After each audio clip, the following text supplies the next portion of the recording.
وعلیکم السلام ورحمۃ اللہ وبرکاتہ۔ اللہ رب العالمین خیر و عافیت میں رکھے، مزید خشوع اور خضوع کے ساتھ اور اخلاص کے ساتھ عبادت کرنے کی توفیق عطا فرمائے۔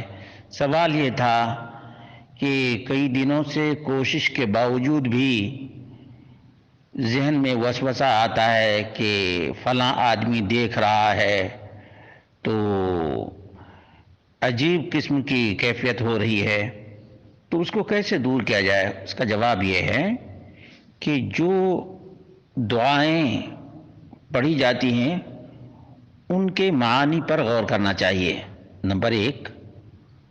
نمبر دو، اللہ رب العالمین کا ڈر اپنے دل میں پیدا کرنے کی کوشش کرنی چاہیے۔ نمبر تین، ایسی آیتوں کا انتخاب کرنا چاہیے جن آیتوں کے کچھ معانی یاد ہوں۔ مثال کے طور پر فاتحہ کے معانی کو ازبر کر لینا چاہیے۔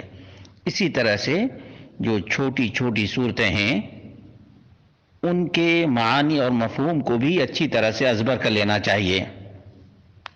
اسی طرح سے جو دعائیں پڑھتے ہیں ان دعاؤں کے معانی کو بھی ازبر کر لینے سے خود آدمی کو سمجھ میں آتا ہے کہ وہ کیا ادا کر رہا ہے، اپنی زبان سے کیا بول رہا ہے۔ تو انشاءاللہ العزیز ان تمام وسائل اور ذرائع کو اختیار کرنے سے یہ وسوسہ بإذن اللہ تعالی جاتا رہے گا۔